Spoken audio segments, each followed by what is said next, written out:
محمد بن عبد الله وعلى آله وصحبه ومن والاه ولا حول ولا قوة إلا بالله سبحانك لا علم لنا إلا ما علمتنا إنك أنت العليم الحكيم رب اشرح لي صدري ويسر لي أمري واحلل عقدة من لساني يفقهوا قولي أما بعد. Yang sama-sama kita muliakan para jemaah Masjid Nurul Hidayah yang alhamdulillah pada subuh kali ini kita ditakdirkan oleh Allah untuk bisa melaksanakan sholat subuh secara berjamaah. Maka ketahuilah seorang ulama besar yang bernama Imam Ahmad bin Hasan Al-Attas. Beliau hidup satu zaman dengan pengarang maulid yang sering kita baca malam Jumat, Syirul Turar. Imam Ahmad bin Hasan Al-Attas mengatakan sholat secara berjamaah itu insyaallah akan kuat diterima oleh Allah Subhanahu wa taala. Karena apa? Karena kata beliau yang pertama kali dilihat oleh Allah untuk menerima sholat tersebut yang Allah lihat al-imam. Kalau imamnya diterima, maka yang di belakang juga akan diterima. Kalau seandainya imamnya sholatnya kurang sempurna, maka Allah lihat dari shaf yang sebelah kanan. Ada satu orang, maka itu menjadi penyebab satu masjid, satu mushola Allah terima.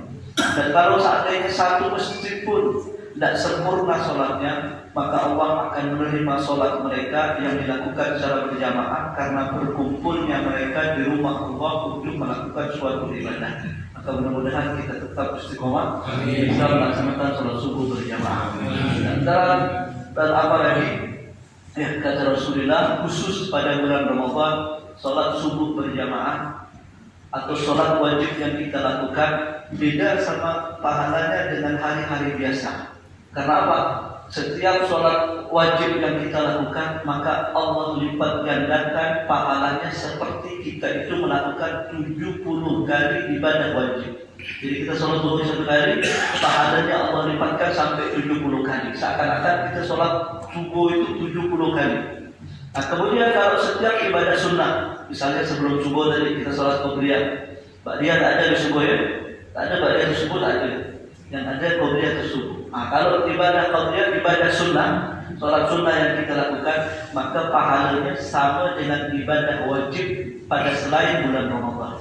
Jadi kita sholat wajib, maka pahalanya dilipat gandakan 70 kali sholat wajib itu. Makanya para ulama-ulama terdahulu ketika mereka mendengar akan datangnya bulan Ramadan, begitu bahagianya, begitu rumah mereka terdengar tangisan-tangisan.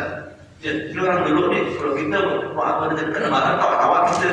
Ya, kalau orang dulu ketika di akhir Ramadan mereka sedih karena akan hilang bulan yang penuh dengan pahala, bulan yang penuh kebaikan. Maka pagi hari ini aku akan Al-Bagir jelaskan beberapa masalah yang berhubungan. Maka kata ulama al-imsak an jami'il mufattirat min ghurubi syams ila ghurubi min tulu'i syams ila ghurubi syams biniyatin mahsusah. Itu arti daripada puasa. Kalau kita lihat puasa itu apa?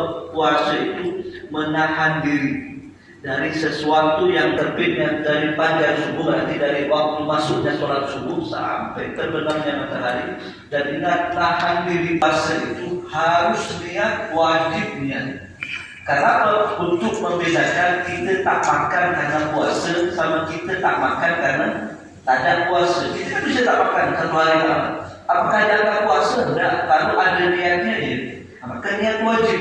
Niat ini mulai kapan niat itu boleh? Masuknya niat wajib puasa itu dari masuknya waktu maghrib. Ketika maghrib masuk ada maghrib, kita buka Allah pada subuh beka itu.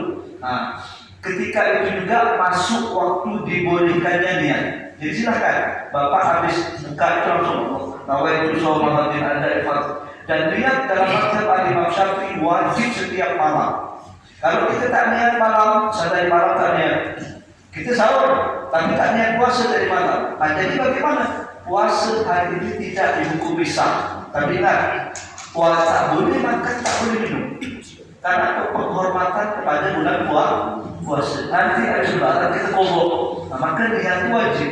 Makanya sesuatu yang dianggap walaupun tidak dilakukan oleh Nabi, tapi betul-betul kan dianjurkan oleh ulama. Habis sholat tarawih itu kejadian sholat itu bagus karena mengingatkan orang muslimin itu dengan niat puasa untuk besoknya. Karena kalau tak niat puasanya tak sah dan tak boleh makan, tak boleh minum.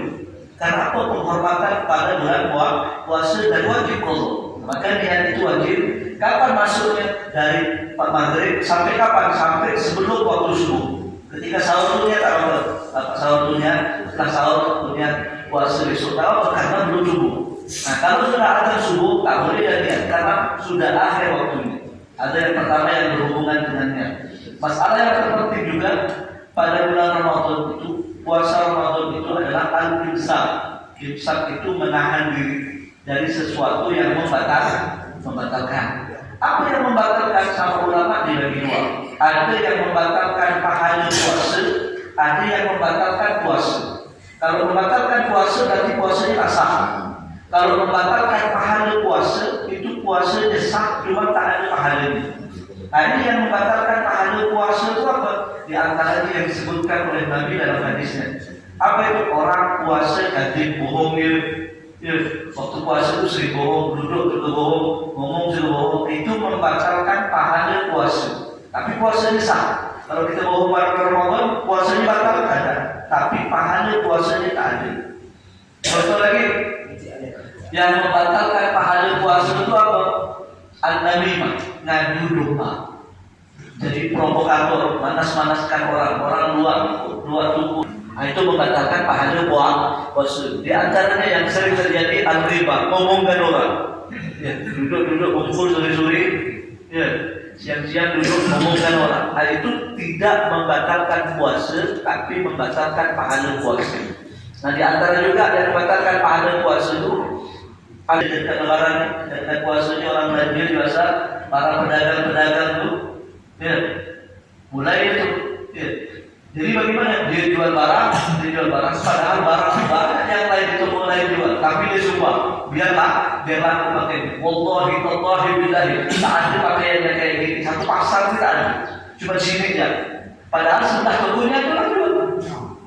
Itu namanya al-yaminul kadzibah. Puasanya sah, tapi tak ada pahalanya. Nah, kemudian yang kedua yang membatalkan puasa itu sendiri. Berarti udah puasanya tak sah, pahalanya tak ada.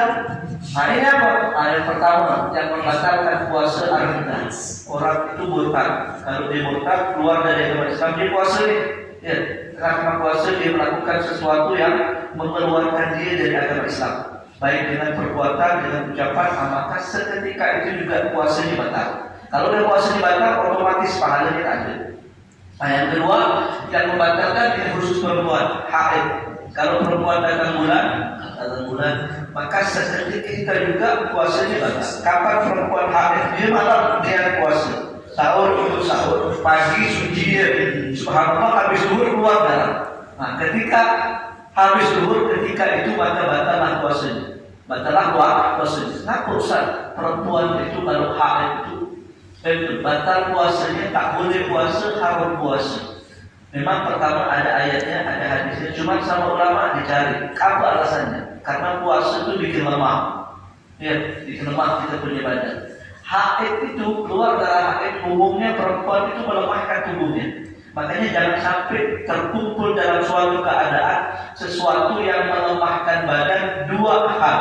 Karena puasa, karena sebab mengeluarkan darah haid. Tapi ya, kalau misalnya perempuan ketika tengah-tengah puasa keluar darah haid, kan batal puasanya. Tapi tetap nanti habis lebaran wajib diqadha. Kenapa? Karena berdasarkan hadis kata Sayyidah Aisyah mengatakan umirna biqadha as-shaum wa la nu'mar biqadha as-shalah. Kami kata Sayyidah Aisyah, perempuan kami kata Sayyidah Aisyah, di zaman Nabi itu para perempuan itu diperintahkan untuk mengqadha puasa, tapi tidak diperintahkan untuk mengqadha salat ketika dalam keadaan haid. Ya, jadi tetap wajib untuk diqadha. Ustaz, wajib ke diqadha langsung habis lebaran? Tidak. Tentu kapan pun mau diqadha orang yang batal puasanya karena haid, silakan kapan pun. Ya, harus habis lebaran langsung, boleh kapan pun. Nah, kemudian yang membatalkan puasa juga al-junun. Kalau orang itu gila, walaupun sebentar. Ya, sebelum duhur dia gila sudah. Ngomong sendiri. Ya, gila, habis itu sadar. Nah, gila ini walaupun sebentar itu membatalkan puasa. Ya, kapan pun orang itu gila, maka dianggap membatalkan puasa. Nah, kemudian